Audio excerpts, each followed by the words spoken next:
Magandang araw Pinas Weather para sa latest updates ng mga ulat sa panahon ngayon sa ating bansa.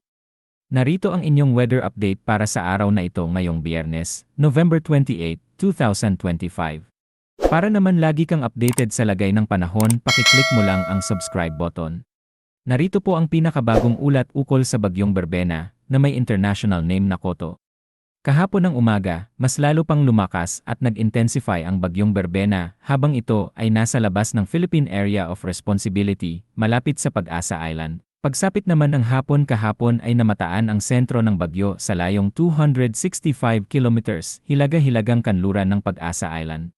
Nananatili itong typhoon category na may taglay na hanging umaabot sa 140 kilometers kada oras at may mga bugsong hangin hanggang 170 kilometers kada oras. Sa kasalukuyan, mabagal ang paggalaw nito, tinatayang nasa 15 kilometers kada oras pakanluran at patuloy na nakaapekto sa Kalayaan Group of Islands. Bukod kay Bagyong Berbena, may iba pang weather systems na nakakaapekto sa ating bansa. Ang banggaan ng hanging amihan at easterlies ay nagdudulot ng shear line na nagdadala ng mga makakapal na ulap at posibleng thunderstorms sa mga lugar ng Cagayan, Isabela, at sa ilang bahagi ng Cordillera Administrative Region. Inaasahan ang pag-ulan mula ngayong hapon hanggang bukas ng umaga. Ang hanging amihan naman ay nagdadala ng cloudy skies at pag-ulan sa mga extreme northern parts ng Luzon, kabilang ang Ilocos Region, natitirang bahagi ng Cordillera, at Cagayan Valley.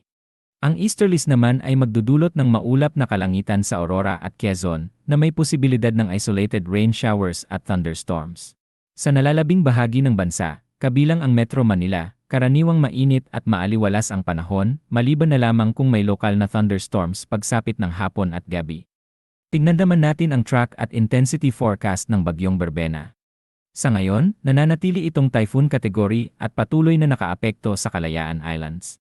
Inaasahang gagalaw ito west-southwest sa loob ng susunod na 24 oras.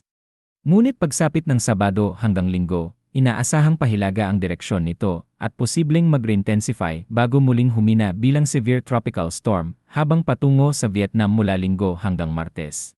Hindi na inaasahang magdudulot ng direktang banta sa pangunahing bahagi ng bansa, ngunit nananatiling mataas ang wind signal sa Kalayaan Islands, kaya't patuloy na pinag-ingat ang mga residente sa nabanggit na mga lugar.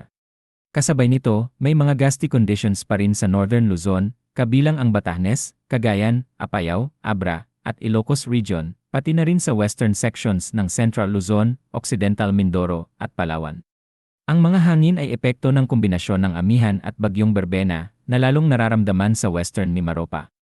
Sa mga susunod na araw, habang lumalayo na ang Bagyong Berbena, ang Palawan lang ang makakaranas ng malalakas na hangin, samantalang patuloy na mararamdaman ang amihan sa Cordilleras, Cagayan Valley, at ilang bahagi ng Ilocos Region. Dahil sa shear line, nakataas ang weather advisory sa mga lugar tulad ng Apayao, Cagayan, at Isabela at inaasahan ang 50 to 100 mm ng ulan, na posibleng magdulot ng pagbaha at pagguho ng lupa mula ngayong hapon hanggang bukas ng hapon.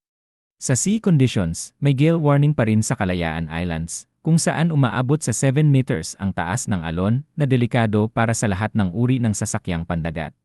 May gale warning din sa Northern Luzon seaboards, kabilang ang Batanes, Northern Cagayan, Babuyan Islands, Ilocos Sur, at Ilocos Norte, kung saan umaabot sa 5 meters ang alon. Para sa lagay ng panahon bukas sa Luzon, magpapatuloy ang epekto ng shear line sa Cagayan, Isabela, Aurora, at Quezon, kaya asahan pa rin ang pag-ulan. Sa western northern Luzon, may bugso ng amihan na magdudulot ng maulap na kalangitan at pag-ulan sa Batanes, Ilocos Region, at natitirang bahagi ng Cordillera Administrative Region. Sa Metro Manila at iba pang bahagi ng Luzon, karaniwang mainit at maaliwalas ang panahon, maliban sa mga posibilidad ng thunderstorms sa hapon at gabi. Ang inaasahang temperatura bukas sa Tuguegarao ay mula 23 hanggang 26 degrees Celsius. Sa Metro Manila mula 24 hanggang 32 degrees Celsius, sa Legazpi mula 25 hanggang 31 degrees Celsius, sa Tagaytay mula 22 hanggang 28 degrees Celsius, at sa Baguio mula 17 hanggang 25 degrees Celsius. Sa Palawan, patuloy ang epekto ng Bagyong Berbena, lalo na sa Kalayaan, at posibleng magdala ng gusty conditions. Ang temperatura ay inaasahang 24 hanggang 32 degrees Celsius. Sa Visayas at Mindanao, mainit at maalinsangan ang panahon sa susunod na 2 hanggang 3 araw, na may temperatura mula 24 hanggang 33 degrees Celsius. Para sa mga susunod na araw, asahan ang tuloy-tuloy na ulan sa Apayao at Cagayan mula bukas ng hapon hanggang Sabado ng hapon. Pagsapit ng Sabado ng hapon hanggang Linggo, magpapatuloy ang malalakas na pag-ulan sa Apayao dulot ng shear line. Para sa dagdag na impormasyon, maaaring bisitahin ang Pag-asa website. At yan muna ang latest update sa lagay ng ating panahon. Manatiling alerto, laging handa, at ugaliing sumubaybay sa mga susunod pang weather updates. Ang inyong kaligtasan ang aming pangunahing layunin.